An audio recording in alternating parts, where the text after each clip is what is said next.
These are the top 5 Star Wars sets LEGO needs to make, part 2. First off is Dexter's Diner, which is based on the scene where Obi-Wan and Anakin try to hunt down the bounty hunters. The exterior has a grey, red and dark orange colour scheme, with some curved slopes for a nice rounded design. There's also some ventilation on the top and on the side, and the windows are framed nicely. On the back it has a nice open design so you can access the interior, and there's a bar with some counters and 2 tables with some dark red seats. I think the build could have been improved by adding a couple details to the bar, like some drinks at the back. For the minifigures, there's Obi-Wan, R4P17, Dexter, Jango Fett, Zam Wessel, and there's also a droid which might be the waiter, and a Twi'lek civilian. Moving on, this set comes with an ARC 170 and Plo Koon starfighter, and this is based on a particular scene during Order 66. The ARC 170 has a white and dark red colour scheme, and has quite a sleek design with the inclusion of newer pieces and some tiles. They also added some blasters to the wings, and there's a function where the wings can transform from its flight formation to its attack formation. In the interior there's one spot for a pilot in the front, and some space for 2 pilots and an astromech in the back. Plo Koon starfighter is a dark blue and white colour scheme compared to the blue that they were using on the older set, and there's some stud shooters on the wings. I think the minifigures for this set are actually pretty nice, with Plo Koon, Captain Jag, a clone pilot, a clone trooper, and I think the droid is R7D4. I think the last time they made these sets was back in 2010, so it would be really nice to actually get this set.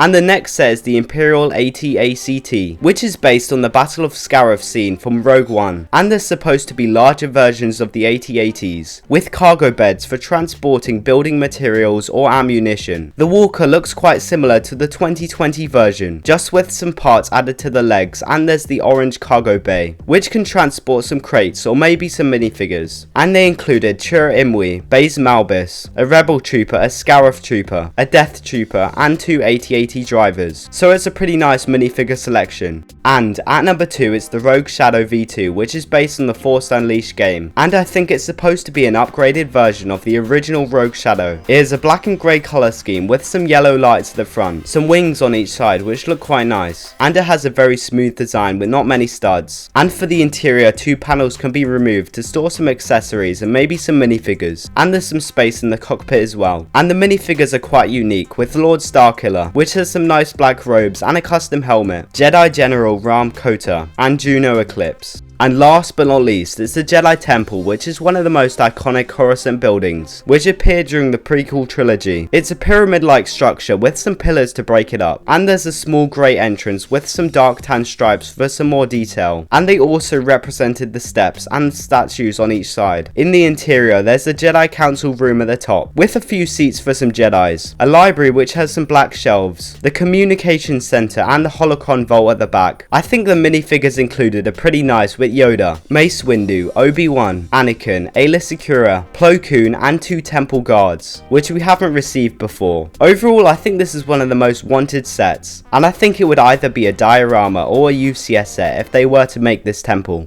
Thanks for watching and subscribe for some more videos.